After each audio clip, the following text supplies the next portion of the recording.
always trying to be better, brighter, faster, stronger, tougher. It's one of the things that makes us human.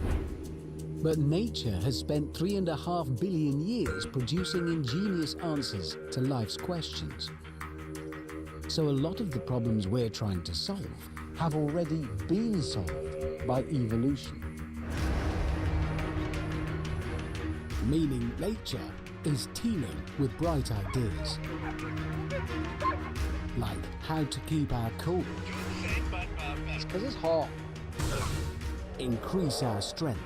Oh, this is not at all pleasant. And turn invisible. That is astonishing. In this program, we'll reveal some amazing animal abilities. He found it blindfold. And I'll discover how those same animals have inspired a series of human inventions at the very frontiers of science. Yeah, it's driving itself. Yes! Yeah. It's gone! We'll have to go around the world and into some pretty unlikely situations. We've just dived under the sea. Because you never quite know what surprises the animal kingdom has in store for you. It's all part of the miracle of nature.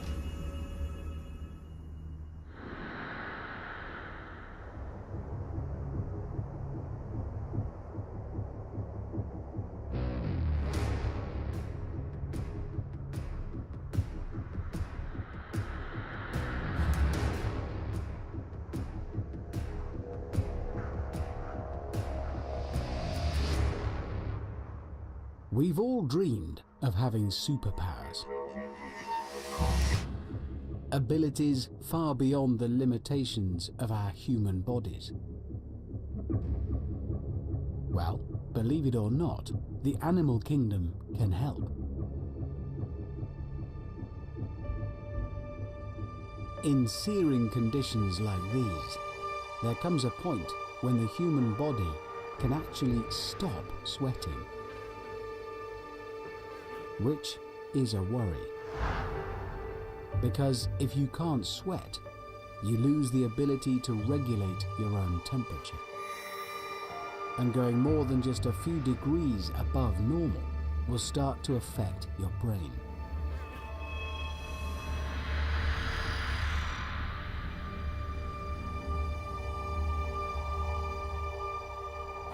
The hotter you get, the worse your thinking becomes, until you lose the power to do even the simplest of things. As I shall now demonstrate using this child's toy. Obviously, for this to be rigorously scientific, I should first have demonstrated to you how good I am in my front room at room temperature. I'm brilliant at it, that's all you need to know. I'll now try it on a blazing hot salt pan. Right, here we go. Pop it! Spin it! Spin it! Pop it!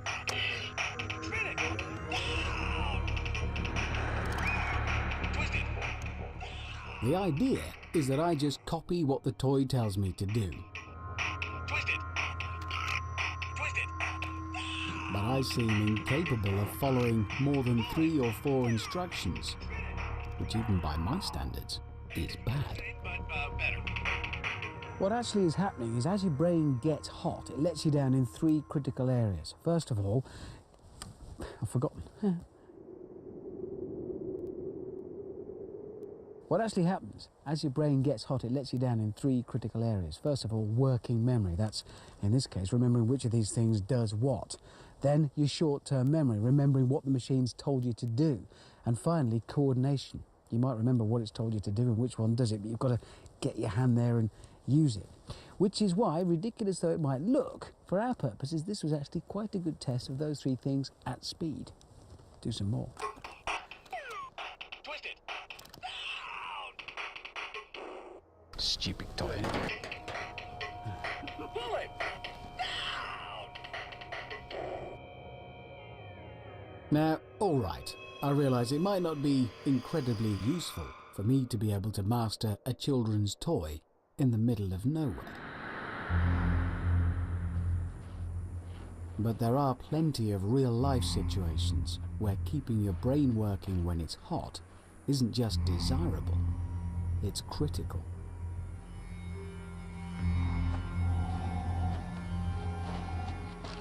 This soldier is being trained in bomb disposal. And here at a secret location in Gloucestershire, he's about to try and disarm his first unexploded device. What's certain is that he can't afford to make the same sort of stupid mistakes that I did.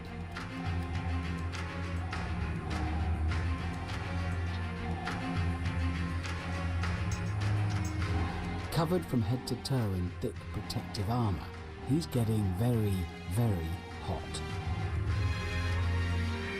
So when it comes down to making the most life or death of decisions, how can he ensure that he has all his wits about him? And that is where the natural world can help. But it's not an animal that lives in these arid deserts that holds the key. It's one from the frozen north.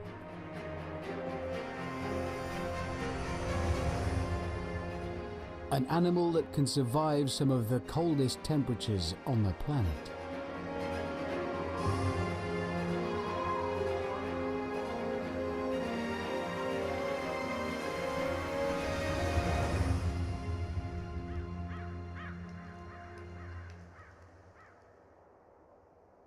Huskies have evolved to live in unimaginably cold conditions, and not just to work and play, also to sleep on the ice at minus whatever. And they do that because, yeah, they have a fur coat. But it's not just a single fur coat, they're wearing two. There's the outer layer of coarse, waterproof hairs, and on the inside, underneath, there's a second layer of this soft, insulating fur. And it works really, really well. The problem is, what about when they exert themselves? Huskies are bred to be sled dogs. They're capable of covering 100 miles in a single day. So how do they cope with getting hot? Right, if everybody's ready, 15 seconds to start. In 10, 9, 8, 7, 6, 5, 4, 3, 2, 1, go! You might think that heat isn't really a problem in Arctic conditions. So to make their superpower a bit more obvious, we've decided to race them somewhere just that little bit hotter.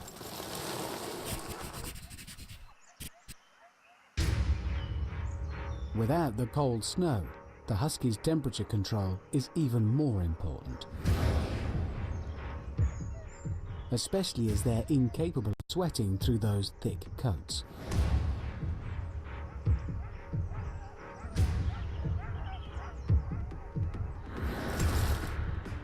I mean, we all know how even leaving a dog in a hot car can put it at risk. So how are they managing to avoid overheating? Well, like all dogs, they open their mouths and pant. But that's not enough to manage the temperature inside them. The core temperature that can critically affect their brains. To cope with that, they're using something else entirely. They're using their paws. And there you go. That's a win for the blue team, and that's how important managing that body temperature is. So let me try and get a closer look at those paws, if I can. There's a lot of paws and nearly as many teeth. So I've got this device, a thermal imaging camera. Which should allow me to show you what I mean without losing any fingers. You can see that this dog is a fairly even temperature, but its paws are glowing white hot. They're crisscrossed by a network of tiny blood vessels, which means these pads basically work like amazing little radiators, letting out heat and cooling the blood before it's pumped back to the husky's body and brain. And it's that miracle of natural design that's led to an invention that might just help us keep our cool.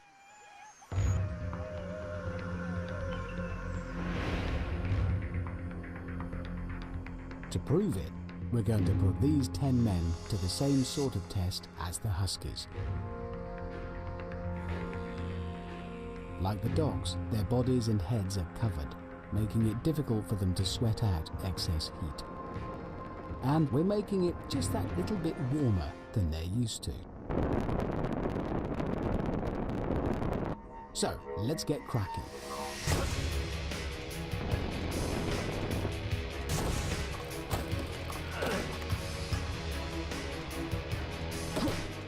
As they get stuck in, we keep cranking up the heat. Until, like me on the salt pan, we see them start to make silly mistakes.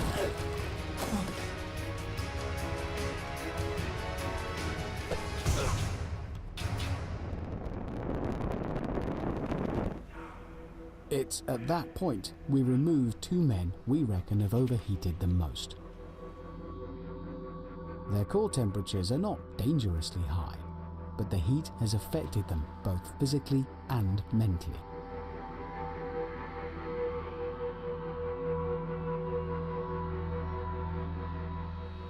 But we can help. With this.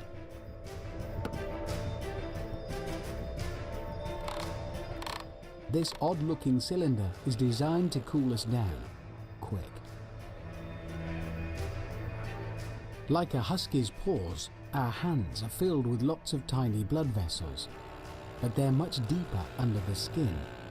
This device creates a vacuum to bring them closer to the surface, where a chilled cone of metal quickly cools down the hot blood.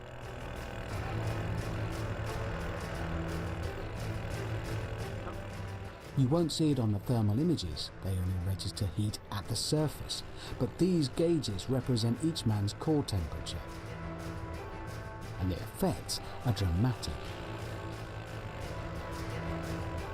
You can plainly see the difference.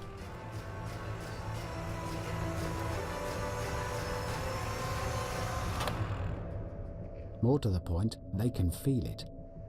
Just 2 minutes of cooling is enough to get our guinea pig ready for action again, long before his teammate has recovered. It's time I tried this thing for myself. So here goes.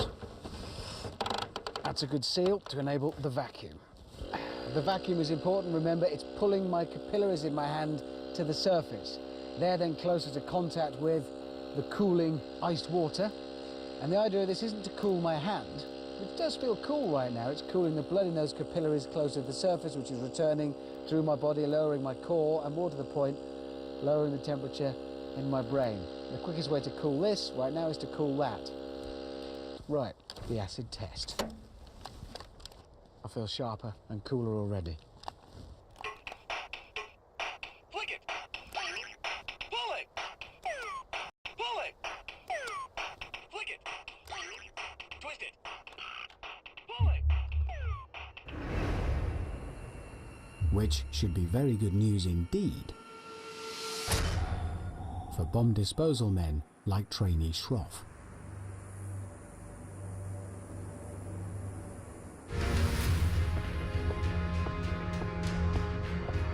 At this very moment, there are at least 1 million species of animal alive on Earth.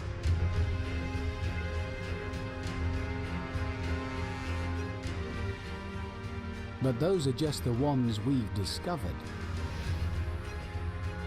Scientists believe there might actually be 8 or 9 times that many. 8 million different types of animal for us to learn from. Yet copying these creatures isn't always easy. I certainly don't want to give the impression that imitating nature is always a simple process. It isn't. Sometimes it takes years of painstaking trial and error. And there's one thing in here that despite decades of trying, scientists have struggled to copy. It's something thinner than a human hair.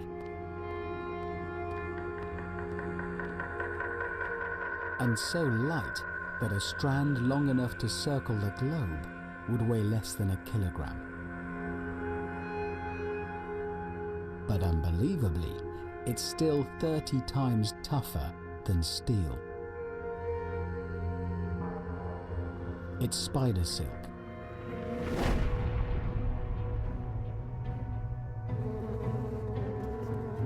This amazing substance allows the spider to build a home and a trap almost anywhere.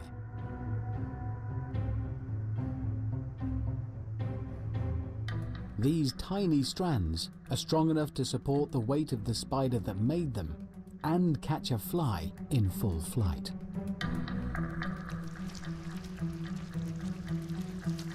They're created using these small nozzles called spinnerets. And as the name suggests, they spin the silk fibers to help increase their strength, just like we do with string.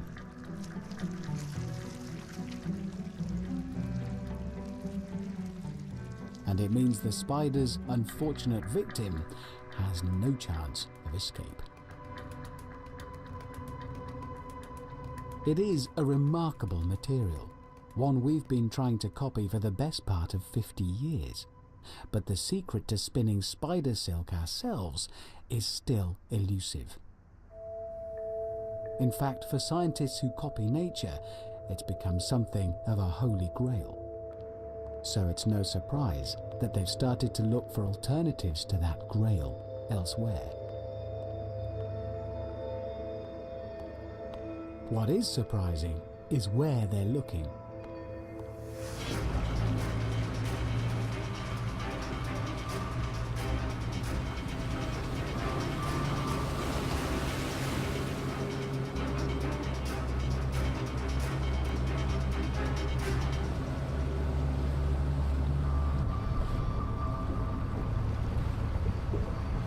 Eddie, I'll be no good at this, I can't see it. Well, it's around here somewhere.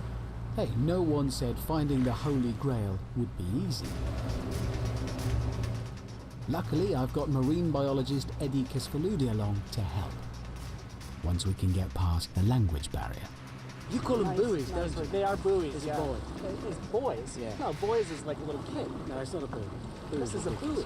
It's a These are buoy. several buoys, in fact. Oh, there it is. Good work. You see? I got it.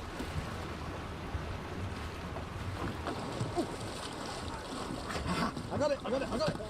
Do I just haul this in? Yeah.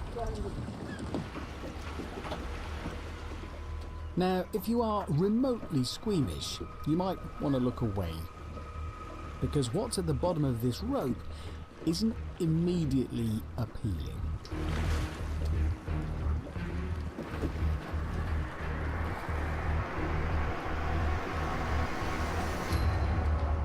So these are them. They're not pretty, are they? No, they're disgustingly ugly, to be quite honest. These are hagfish. Not really fish. They're more like eels. They don't have any scales or fins. They don't have any eyes to speak of, so they have to make a living by feeling and smelling their way around on the deep sea. It's almost like a snake that crawls around on the sea floor. I don't know, it's probably just the rocking, but I am suddenly feeling just a little bit queasy. Mainly because I know what's going to happen when we get them back to shore. So we've got enough in here. Well, it looks like we only have about a dozen, and I think we're going to want to get about 150 or so to really demonstrate what we're trying to do. Eddie seems insistent, so we get to work.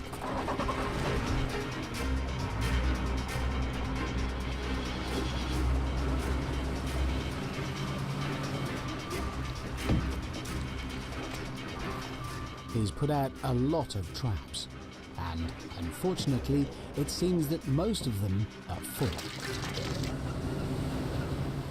Finally, with our slippery cargo slopping about the boat, we head back to shore and the Scripps Institution of Oceanography, where I arrive the next morning to reveal how the hagfish might challenge the silk-spinning spider.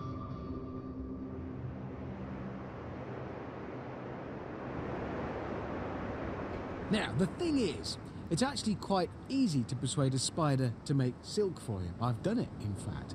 But you would not believe the bother we're going to have to go to get hagfish to do something similar. First of all, we have to fill that purpose-built tank with 400 gallons of water. Then we add to it the 150 hagfish that Eddie and I caught. Then we need something with them to stir them. Something in the tank to stir them up and provoke a stir. It's me. I am the stirrer. In there with a hagfish. Is this really necessary? Unfortunately, Eddie assures me that it is. And he's wasting no time in getting our experiment ready. This might look like a very big tank for 150 small fish. But apparently, what they're going to do requires quite a bit of room. Eddie's idea is that I play the part of a big, aggressive predator, and the hagfish are my frightened prey. Well, maybe they have a vivid imagination. The only thing in that tank likely to be frightened is me.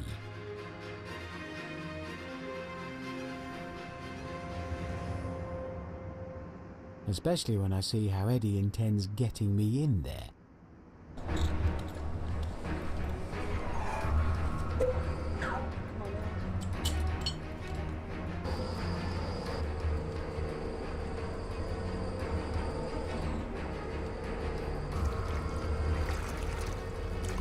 You know how people have those bucket lists of things you should do before you die?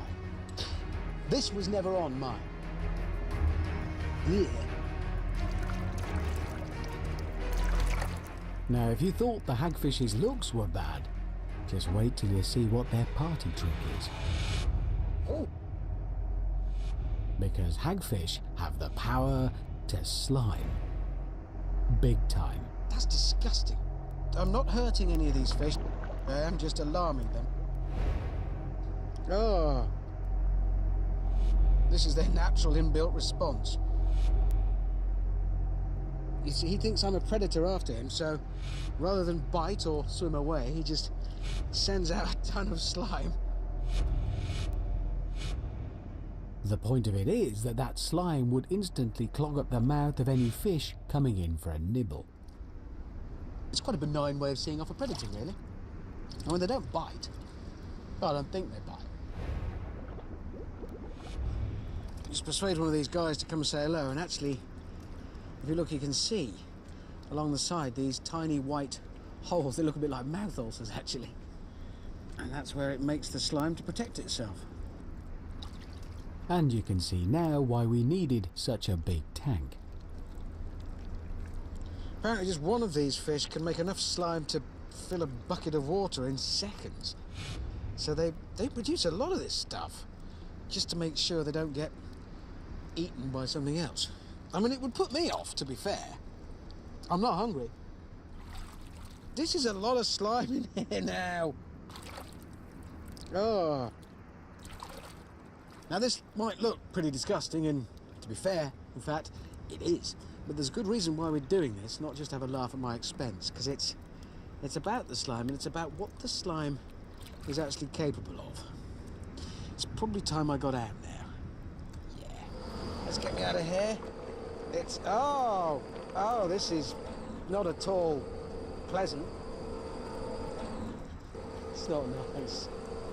However, this stuff, disgusting as it is quite fascinating. I know it doesn't look much like spider silk, or feel like it. Oh. But that's because I haven't finished with it yet.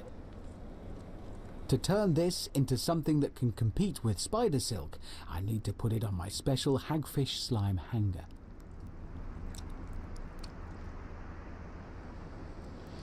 And now, I think, a shower. Leaving my hagfish slime to dry out overnight.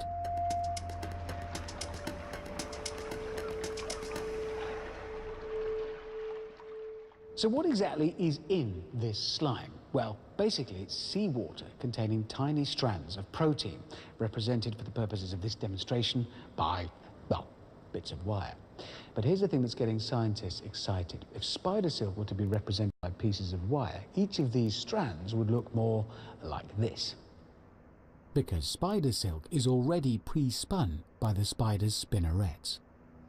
Yeah, that's a lot more complicated. You can see why this is going to be tricky to synthesize, but this might be worth having a crack at. The question is this going to be as strong as spider silk? Time to find out. First, we need to lay down some ground rules. The basic way to measure the strength of any material is by doing what's called a tensile test.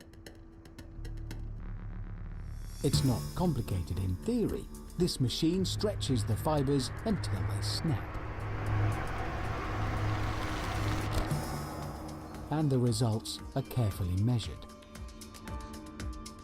So let's take a quick look at some other natural fibers that we humans already put to good use.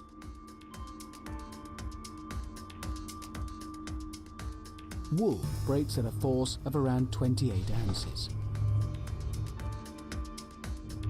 Coconut hair at 41. Sisal fibers last till 40. And horsehair till 45.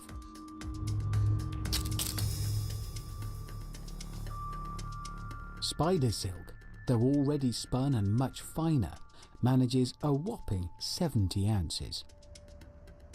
Right, now we've seen the competition, let's have a look at what hagfish slime can do. Now, this might not look like it, but this in fact is the hagfish slime that I harvested yesterday. Overnight, the seawater has drained away and evaporated and it's dried. So I think the scientific test is called for right here, right now. I've got some weights here. There's a 5 ounce one. I'm hanging it on.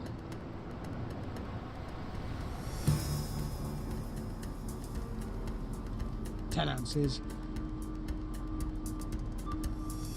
Okay, that's pretty good. Right, I'm going to go for a heavier weight. Let's see what else.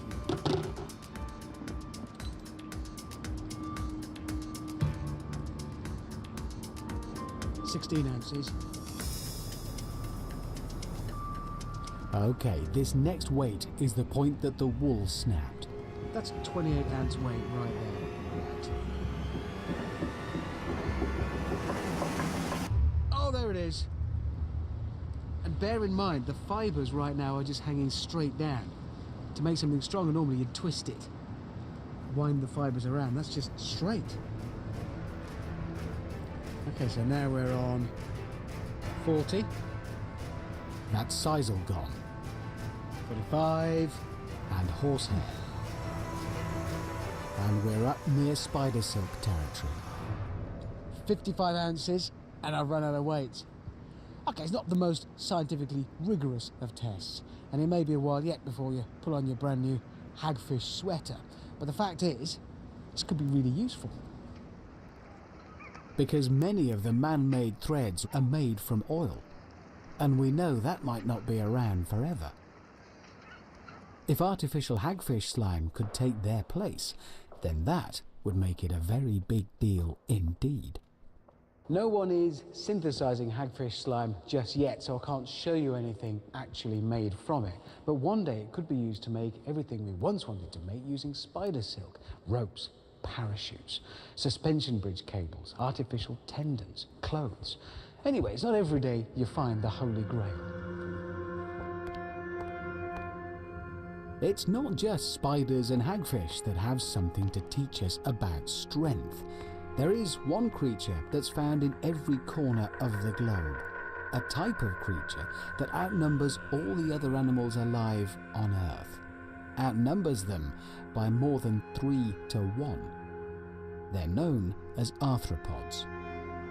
Which just begs the question, what is an arthropod?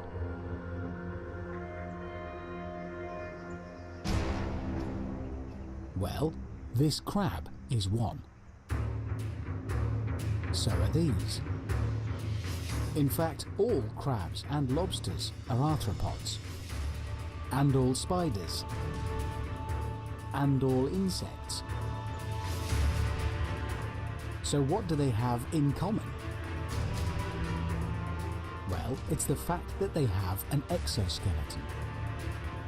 Basically, all the soft bits are on the inside, and the hard skeleton that supports them is on the outside, giving these crabs super powerful protection and strength. Powers that would be useful for us too. Which got me thinking about whether there's an easy way to get to grips with how an exoskeleton actually works. And what I came up with was this. Bear with me. Now, cows aren't known for having exoskeletons because, well, they don't. But this toy cow works on a lot of the same basic principles. What you've got here is a series of hard tubes connected, held together by muscles, represented here by the strings inside. Right now, the strings are taut, the muscles are working. Relax them, cow flops down. Tense them up again, he stands up, becomes rigid once more. And that rigidity gives an arthropod a big advantage when it comes to strength. Let me try and show you what I mean. When I pick up this weight and hold it out stretched, I'm having to use all my muscles to keep my arms locked horizontally, which means I can't hold them out for very long. But what if I was built differently? What if I had the strength and rigidity and armour of an exoskeleton?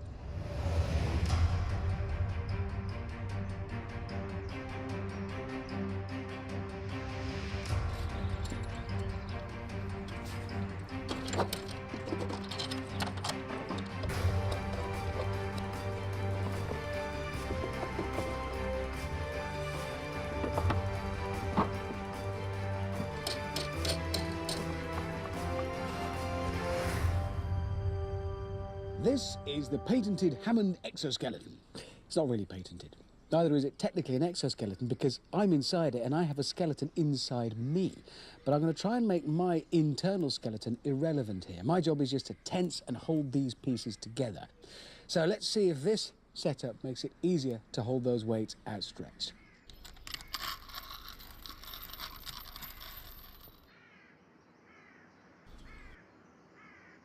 Yeah, well, there you go. I'm just contracting my muscles inside to hold these things rigid and straight, and it works. It's a success. That's good. Yeah, it works.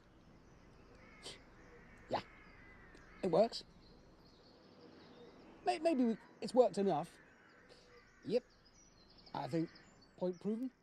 Okay, so there is room for refinement, but I could hold the weights for much longer. It works. And those same principles have been used to build something very cool indeed. This man is wearing a state-of-the-art exoskeleton. It increases his strength tenfold, allowing him to comfortably carry up to 40 kilos. But the most important thing that you should know about this man is that he's paralyzed from the waist down.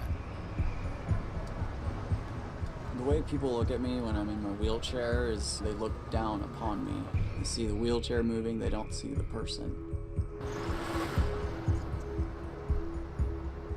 24-year-old Steven Sanchez broke his back 8 years ago, going over a jump on his BMX bike. He hasn't walked since.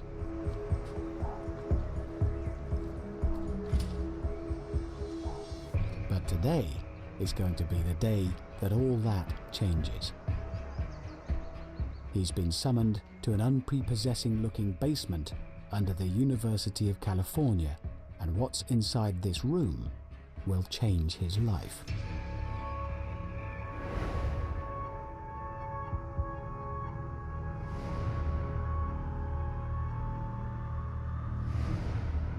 he's been asked to test pilot a remarkable new piece of technology. An exoskeleton based on the way an arthropod works. The way that I got involved with the UC Berkeley exoskeleton project was everyone at the school were like, you know, we need testers basically to test out the machine. And I was like, I can do it. So, for the past 12 months, the Berkeley team have been creating a custom-built suit that can be tailored and programmed just for him.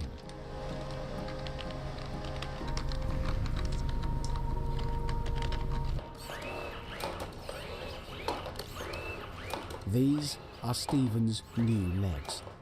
Just like an exoskeleton, they go on the outside of his body, providing rigidity and support. And, as with all arthropods, the hinging joints are now on the outside too.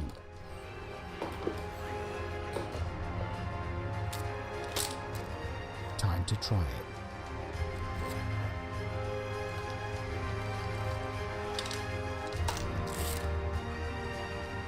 Stephen plugs in the motor and prepares himself.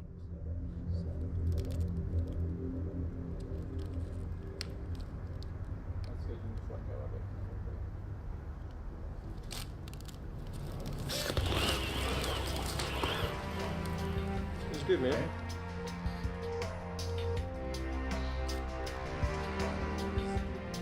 Okay, get your balance here. Get your balance. The muscles in Stephen's legs aren't capable of supporting him, but the rigid exoskeleton is doing the job for them.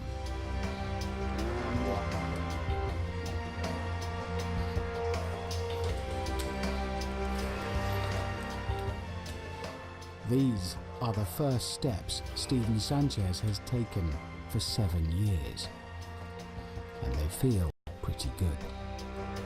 The way that I felt in the exoskeleton the first time I took a walk was a great, happy, achieving feeling. Taking a step was no longer an issue. It was just do it. It's pretty nice to be back where I used to be. Out in the corridor, there are some special onlookers. Stephen's mum and dad have come to see their son learn to walk all over again. It's a proud moment for all of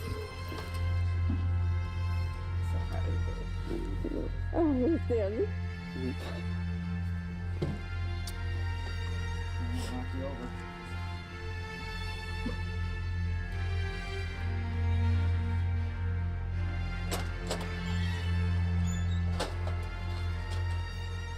The doors to Stephen's world have been thrown open wide. He arrived today on wheels, but is leaving on his own 2 feet, in an exoskeleton inspired by nature.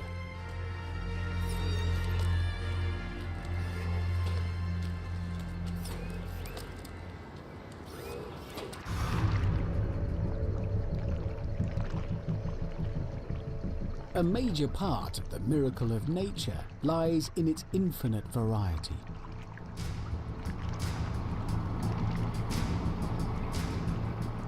The countless ways that different animals approach similar problems. Take, for instance, camouflage. Can you cut the motor?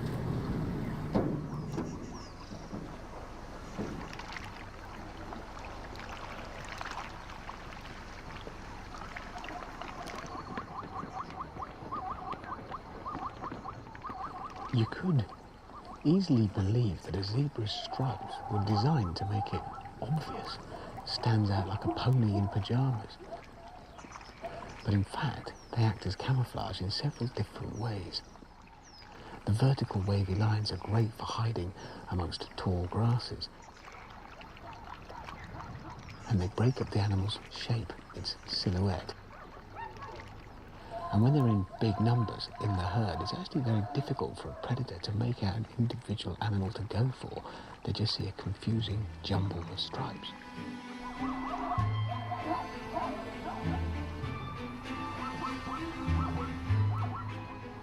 So those stripes partly break up their outline and partly help them merge with their background.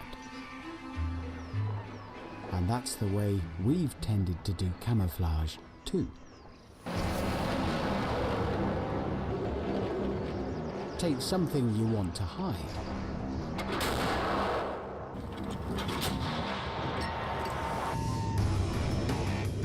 And paint what's called a disruptive pattern on it, in colours designed to blend it in with the background. And it sort of works. You probably didn't even spot that there was a tank hiding in the last couple of shots. Yeah, that's the problem. They still stand out like a sore, brightly coloured thumb. Especially if, like with our huskies, the weather suddenly changes and they find themselves painted completely the wrong colour. What we need is something just that little bit clever.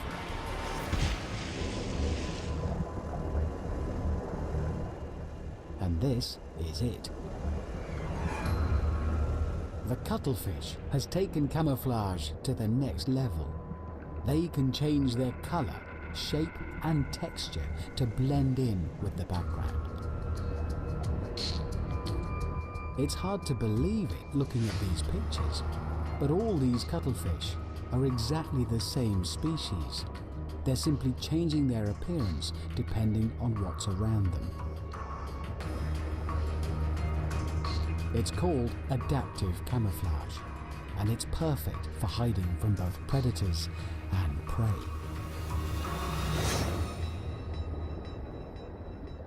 But can the cuttlefish adapt to anything? Really, you must applaud the cuttlefish for its amazing ability to blend into its surroundings. But how clever is that, really? I mean, vanishing amongst things that are around it all the time. It's one thing for a cuttlefish to camouflage itself against seaweed, sand, pebbles and stuff like that. But how would they fare camouflaging themselves against something a bit more complicated? Something a bit like this.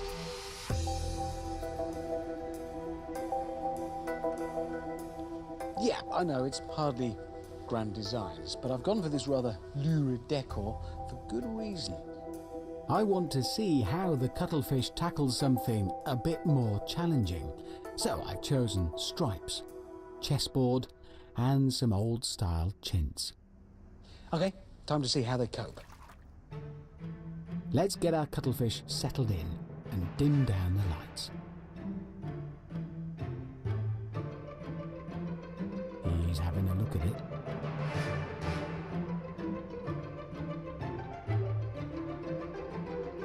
And he's gone straight for the big one, the checkerboard flooring.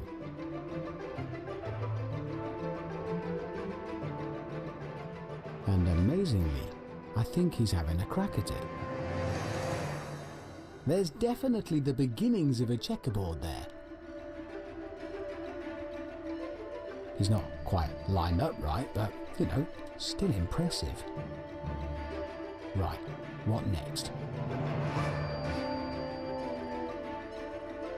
Zebra skin rug. Now he's improvising.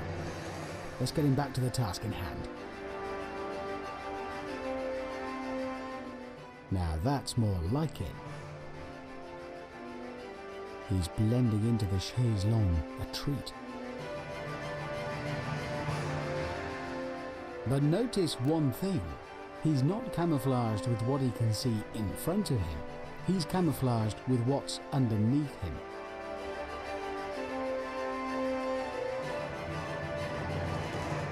So, is it possible for us to copy camouflage like that?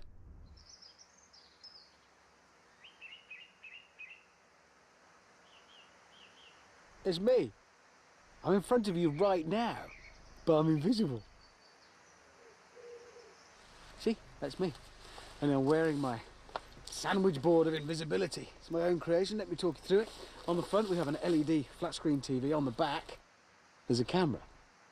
The camera sees what it can see behind me, throws that image up on the TV, so it's as though you are looking through me. And here's the fascinating thing. This is actually very close to the way the cuttlefish works. Well, it doesn't use a flat screen TV, obviously. What it has instead is light-sensitive cells all over its body. So the cells on one side tell the cells on the other side what they can see so they can replicate it. And it's as though you can see through the cuttlefish. It's the same deal. But like me, it's not using its eyes to do this. I'm using a camera, it's using its light-sensitive cells. So it's not doing this consciously, it just happens. The biggest difference, perhaps, is the energy taken to do this. I tried doing this with batteries, didn't work. Then I tried it with a car battery, lasted about a minute. In the end, I've plugged it into the mains in my house. Cuttlefish doesn't have to use the mains. It can do all of this, and it can do it on 1,500 calories a day that it gets from crab and shrimp. I couldn't power this with crabs and shrimp. I need the mains. The question is, can we use the cuttlefish's superpower to hide 60 tons of tank?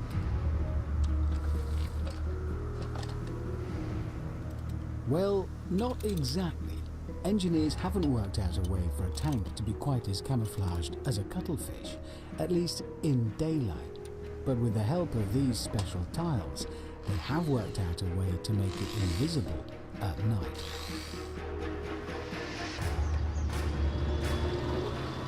Okay, I know you can still see it right now, and that's the thing. At night, colours don't matter. And for anyone equipped with infrared cameras, they stand out even more. Because they generate an enormous amount of heat. And that heat is picked up on camera.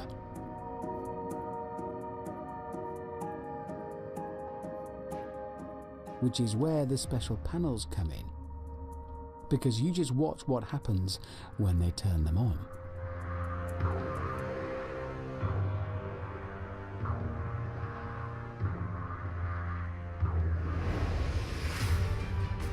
The tank completely vanishes.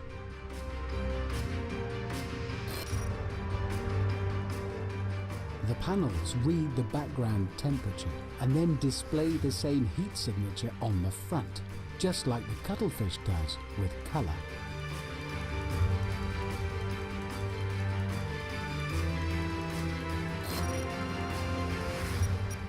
And, like the cuttlefish, it has another trick. It can pretend to be something else entirely.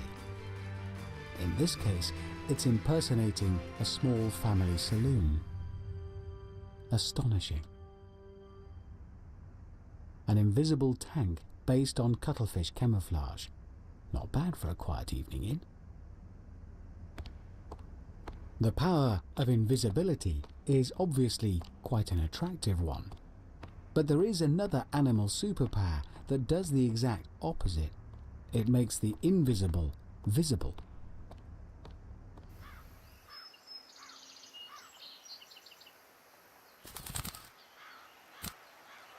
This is a kingfisher. And below it is a slow-moving river that the kingfisher knows will contain fish. But spotting them is almost impossible.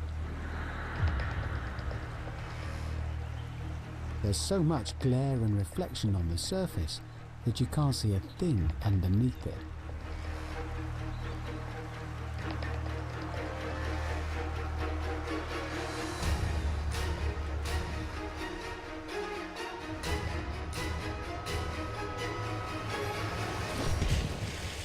With conditions like that, the kingfisher should have no chance.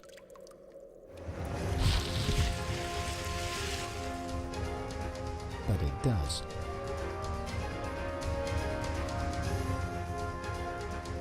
One fish expertly skewered straight through the middle.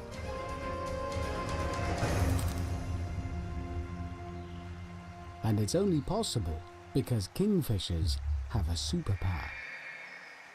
One that enables them to see straight through that surface glare and reflection and pick out the fish below with absolute accuracy.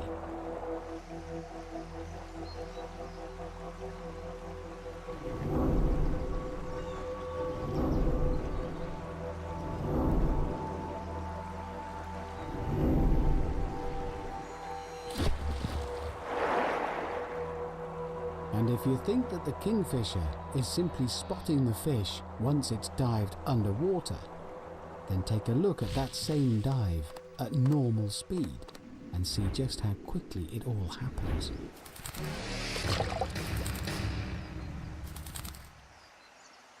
It's over in the blink of an eye. So how on earth do they do it?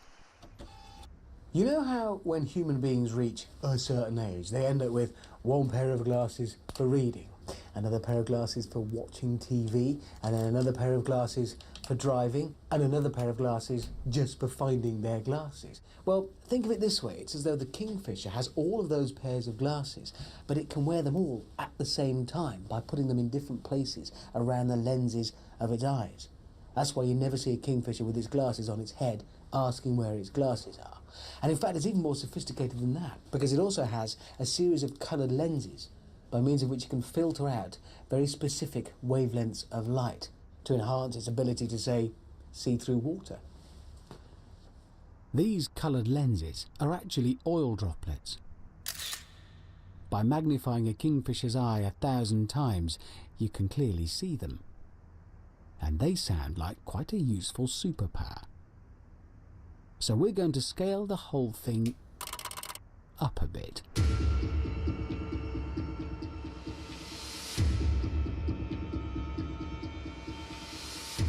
This light aircraft is going to represent our kingfisher. And a very special piece of technology is going to do the job of the kingfisher's eye. Because this camera was directly inspired by looking at the way those oil droplets work.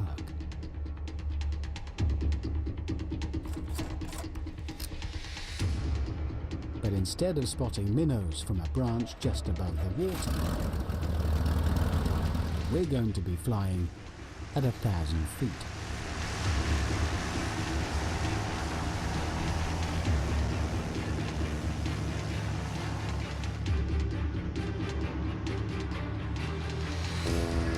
Admittedly, this is going to make things tricky for the man operating the kingfisher camera for me, engineer Dustin Medeiros.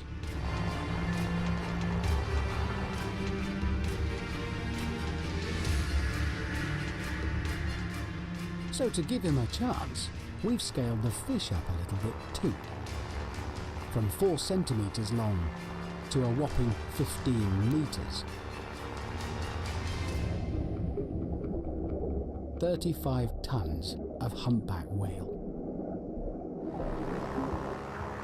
And yeah, I know whales aren't really fish, but for the purposes of this experiment, they are perfect. Humpbacks migrate every year between Mexico and Alaska, which means they pass parallel to this California coast. We even know the route they take. But on a lovely Californian day like this, it's not really helping. Seen any whales yet? No, not yet. No. It's hard to see anything through that water, just glare coming back up at you. Yes, especially if it's bright out or as the sun gets lower, it really blocks anything you can see with the naked eye. To combat that, the kingfisher has 4 different types of colour receptors. So we've got 4 special cameras arranged around a 5th normal one. Each camera has a filter on the front of it which allows a different spectrum of light through. So you can take one, subtract one from the other, and effectively you can see right below the waves. Right.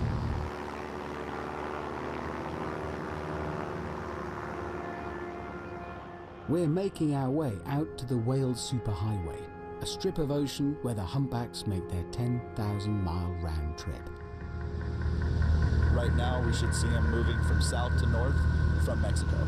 So you'll see them essentially traveling usually in 1s or 2s, and they'll basically be coming up to breathe. I'm keeping an eye out in an analog sense, actually using my eyes. You're using this digital system. even with both of us looking, our oversized Kingfisher plane doesn't seem to be having too much luck.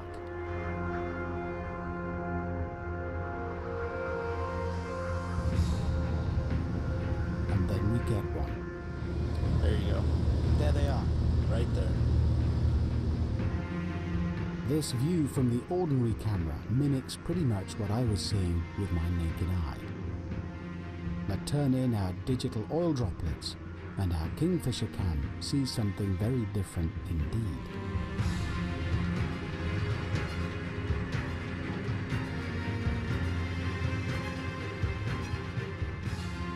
Side by side, you can see just how remarkable that difference is.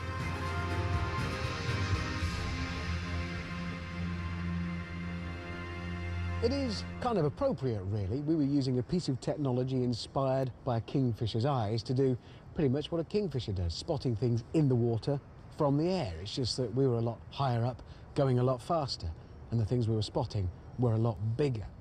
But as much fun as it was, possible human applications for this technology go beyond looking for whales and dolphins.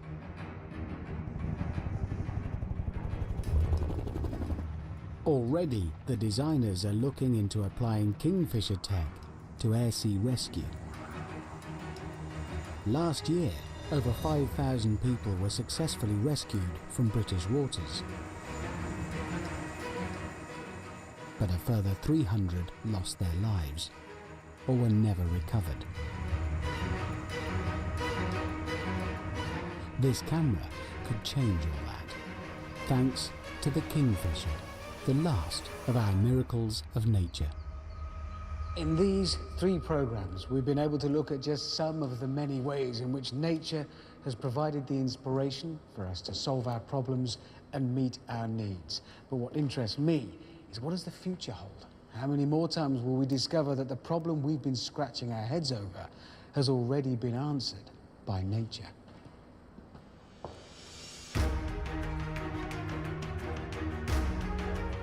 Richard Madeley is in the hot seat for Never Mind the Buzzcocks on BBC Two now. While on BBC 4, a glimpse into a world of patisserie and spun sugar with Storyville's Kings of Pastry.